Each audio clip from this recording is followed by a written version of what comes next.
The Ideal Learner, Strategies for Your Success as a Brahman University Student. Part 3, Your Toolkit. This is brought to you by Brandman Center for Instructional Innovation.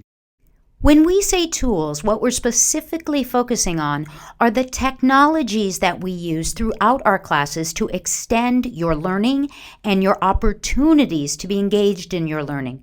So yes, we will primarily be looking at Blackboard, email, wikis, blogs and journals, discussion boards and forums, virtual classrooms, live meetings online, assignment turn-ins, Dropboxes, and Turnitin. Blackboard is indeed the LMS, the learning management system, that Brahman University uses to house the online component for all its courses, blended or fully online. For you to get familiar with Blackboard in general, we have a student tutorial that is part video, part simulation. Here is the URL, brandman.adobeConnect.com/P155RHELKKE. As well, you'll see that URL at the bottom of this slide for yet another few seconds. So, as a living repository, Blackboard will change. What I mean by that is your professor will add new material. As you engage in the discussion boards, it alters the experience for everyone who comes in and participates. You want to think of Blackboard as the car that gets you to your learning space. In and of itself, you don't have to know how the car works, but you need to know how to work it to get where you're going. So just as sometimes you need to put better gasoline in your car, you need to know what tools will afford you the best experience with Blackboard. First and foremost, your web browser. Please, we prefer Firefox, but Blackboard in general supports both Internet Explorer and Firefox. If you choose to use Chrome or Opera or Safari, know that there may be problems, and if they occur, have a copy on your computer of Firefox or Internet Explorer to jump into. Make sure your pop-up blocker is turned off on your web browser. This is important. Blackboard tends to open hot links into new windows or tabs. Be aware of firewalls. If you're logging in from work and links are not loading, it could be because you're accessing the internet from a site that has limited opportunities for outside information to enter in. Be aware of how strong the internet connection is where you are. If you're trying to upload a huge paper full of pictures and all kinds of multimedia, you need a fast connection. A Wi-Fi at a local coffee shop probably isn't going to be that strong. If you're trying to log into a virtual classroom, your best bet is to actually be hardwired into a wall somewhere and hopefully not using a dial-up, because these newer technologies do indeed use more internet bandwidth. Be aware of it and you can deal with it. Email is one of these things we all use and think we understand, but it can cause huge problems if we're not careful of netiquette. Netiquette is online etiquette. Please be aware of your tone. Reread an email before you send it to make sure that if there's sarcasm, it's clearly identified. You are speaking to a professor. There is an expected tone that must be there. This is not your bestest buddy or your BFF. This is your instructor. Please include a subject line. It's considered rude not to do so, and your email could be misconstrued as spam. Please include a greeting and a sign-off. Don't just stick a message in there, "Where's my paper for week 3? Dear professor, dear instructor, I can't find the grades for my week 3 paper. Can you help me out, please? Thank you, George." Expectations for responses. You have to be realistic. Often your professor will post in the Blackboard shell, "I respond to emails within 24 hours, 48 hours, within 3 days. If you send an email at 9 in the morning and you're chomping at the bit and send a second one at 9:30 going, "Why haven't you answered me?" that is unfair and unrealistic. So please be realistic with these expectations. Conversely, You have to check your email on a regular basis, your Brandman email. This is important. Your professor will be reaching out to you. Your peers in class will be reaching out to you. We work in 8-week accelerated terms. You must check your email multiple times throughout the week and respond as timely as is possible. Checking once a week will not work. And lastly here, you must use your Brandman University email. This is crucial. Your professor should not be responding to emails about classes that come from personal emails. There are federal regulations about this type of thing. We have to protect information that relates to academic progress. Please, if it has to do with your classes, if you're reaching out to peers, if you're asking your professor for clarification, you must use your Brandman University email. A wiki is a wonderful tool for collaboration. You may or may not see them in your class shells, but they are popular in the real world, so it's worth taking a moment to discuss them. The number one thing to remember is only one person at a time can work on a specific page. If you click on the edit button and get a message that you can't work on this right now because so-and-so is currently working on it, please wait.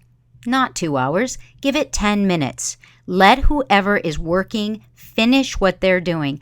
If it's been more than 10 minutes, you have every right to click steal this lock and start working. But once you're done, please click save and exit so the next person can indeed pop in there and get their work done. Remember, there is a history button. As long as you've saved the work, nothing will be lost. If something accidentally gets erased, we can bring it back. And this history button gives your professor the ability to pop in and see who has and who has not been working in that wiki. So we move from wikis to blogs or journals. Please recognize the value of these learning tools. These are not a throwaway. A lot of people initially think of them as busy work. These allow you to see your growth and give your instructor the ability to really see what you're thinking. You sharing what you are learning and relating it in your own language. It is a crucial part of the learning process. Please do not undervalue these and treat them as a throwaway. To do so is truly undermining your own educational process. Discussion boards and forums could truly be considered the most powerful educational tool in your entire technological toolkit.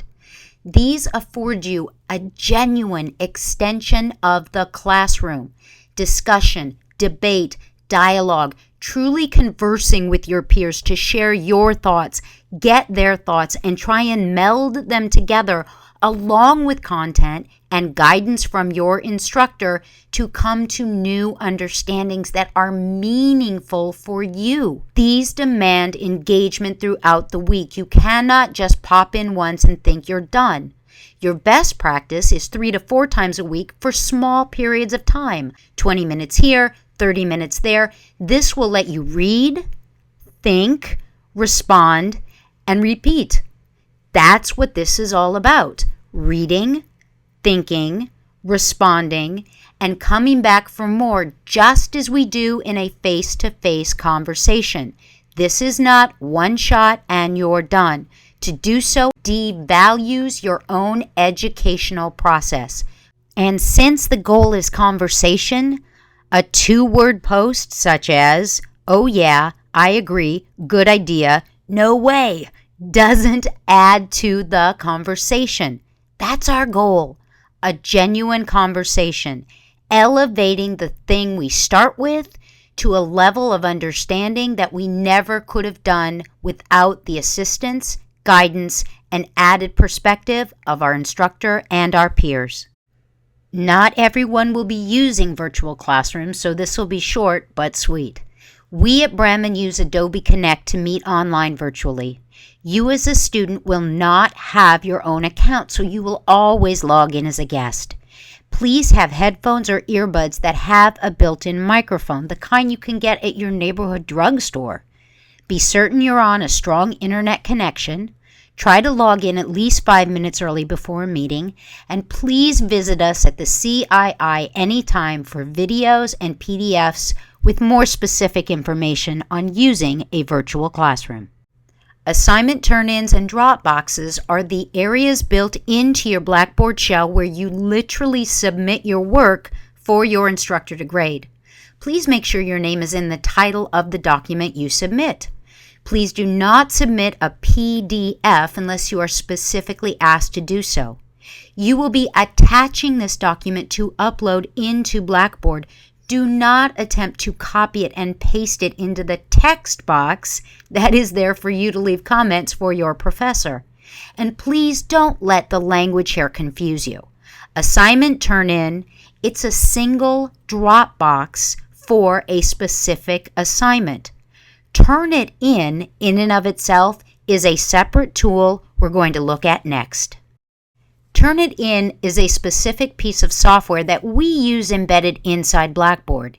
It is an anti-plagiarism detection service. What that means is it is tied to a database, a repository that is full of academic papers, journals, websites, and other forms of text.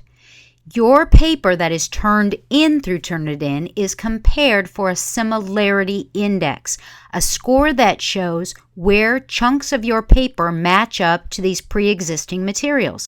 Now, the score itself doesn't automatically tell someone if there are parts of a paper that have been plagiarized, but it is one tool that is used in our ongoing efforts to ensure that we have a community based upon academic integrity. So if you do have a Turnitin Dropbox in your course, recognize that it is there to ensure the validity of all the work being done by all Brandman University students. Thank you for your time and attention. Please know you have a host of resources available to support you throughout your time at Brandman University.